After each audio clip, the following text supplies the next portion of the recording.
Kanina po nung nasa work ako, mayroon pong nakakwentuhan, hindi ko lang babagitin pangalan. Sinasamantala ako, sabi ko, ang dalas kong marinig na sinabi mong mabait ka.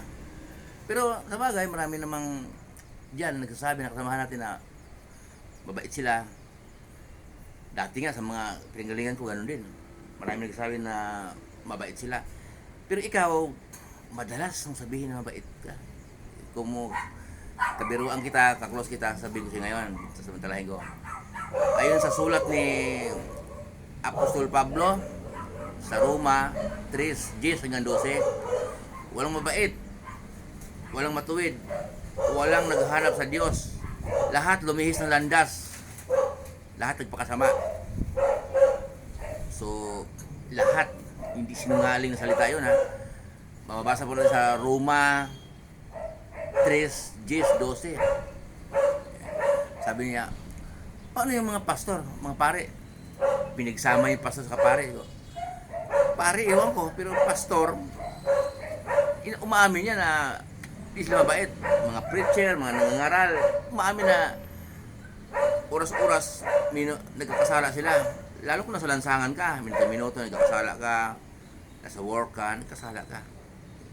Sabi niya, edi walang makakapunta sa langit kung gano'n. Sabi ko, marami.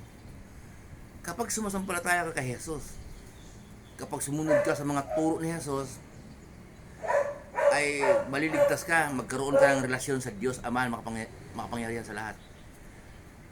Kahit gaano ka kakahinihin magsalita, kahit gaano ka kalambing gumalaw, o malambing kang magsalita, mahinig kang gumalaw, hindi ka magkaroon ng relasyon sa Diyos kung hindi ka sumasampalataya sa kanyang anak na ating Panginoon Jesus. Kung hindi ka magkaroon ng relasyon, hindi ka magkaroon ng relasyon sa Diyos Ama na makapangyarihan sa lahat kung hindi ka sumasampalataya kay Jesus bilang ating tagapagligtas. Paano? Sabi, buti lang ini-entertain niya ako. Samantalahin ko yun, ini-entertain mo ako. Halimbawa, mabait ka. O nga, mabait ka. Ang akala mo lang yun. Kasi sa sarili mo lang yun, mabait ka para maging kaklose mo yung mga kasamahan mo sa work, mga kapitbahay mo, hangaan ka sa yung amo natin. Yun, maging bilib sa'yo, mabait ka. Sarili mo lang iniisip mo. Pero may bumait naman na dahil sumunod siya sa mga turo ni Jesus. Sumasampalataya siya. Kasi utos ni Jesus yun eh. Kapag manalangin kayo, humiling kayo sa Ama, sa aking pangalan. Okay? Kaya kung hindi tayo magdadaan kay Jesus, kung hindi tayo sasampalataya kay Jesus, hindi tayo magkaroon ng relasyon sa Diyos Ama na makapangyarihan sa lahat. Okay. Kung tayo manampalataya, sumusunod tayo sa turo ni Jesus, ang ibig sabihin Kristiyano ka na. Okay? Marami nagsasabing Kristiyano siya. Ibang turo ang kaniyang pinamumuhay araw-araw, hindi kaya turo ni Jesus. Pero sabi niya Kristiyano siya. Kapag manampalataya isang tao po, nagkasala pa rin. Mababasa po sa Bible yan na dahil kay Jesus, pwede na tayong lalapit sa Ama at hingin ng tawad. Maririnig na ng Ama dahil sa kanyang anak na ating Panginoon Jesus. So, manampalataya ka, talagang kilala mo na si Jesus at nagpakilala sa'yo, may banal espiritu ka na nangunguna sa'yo, susunod ka sa mga turo, magkakasala ka pa rin. Siyempre, wala namang taong perfecto. Ay sabi nga ni Jesus, narinig ninyo, sulat ni Moises yun, binabanggit niya, huwag kayong makikiapid sa hindi ninyo asawa. Okay? Ngayon naman, sinasabi ko sa inyo, kapag tumingin ka sa babae na may masamang pagdanasa, ay nakikiapid ka na sa iyong puso. So, parang hindi man pinapahirap kasi po maraming babae dyan na litaw yung singit, litaw yung ang suot nila, parang inaakit ka. So, pag nakikiapid ka niyan, pag ini-imagine mo siya, nakikiapid ka na. Hindi yung sinabi mo na maganda siya, nakikiapid ka na. Okay. Ako rin, sinasabi ko rin naman yan, ang ganda naman ng babae yan. Kaya mo sinasabi maganda siya dahil may mata ka eh. ako may mata o kaya sinasabi ko maganda siya. Pero ang pagkiapid po yung last, tas nung talaga ini-imagine mo na siya, nagkiapid ka na sa kanya. So, kapag dumating yung time na ang taong mananampalataya, mamatay na siya, tapos nagkasala siya bago siya mamatay, ligtas pa rin po siya. Kasi, halimbawa, mananampalataya yung tao, tapos tumingin siya sa isang babae na may pagnanasa siya, tapos bigla siya na aksidente, namatay siya.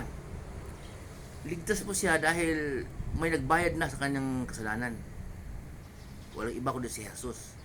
Namatay siya sa cross, tinubos na ni Jesus ang kasalanan ng lahat ng sumasampalataya sa kanya. Kaya ang sabi ng Bible, kapag sumasampalataya ka kay Jesus na siya ang iyong tagapagligtas at ang dugo ni Jesus ang maglinis sa ating kasalanan, ang maglinis sa ating karumihan at ang kanyang dugo, hindi lang patawarin ng Diyos Ama tayo sa ating kasalanan, kundi kalimutan pa ng Diyos Ama ang ating mga kasalanan, ang kasalanan natin noon, ngayon, at ang darating nating kasalanan.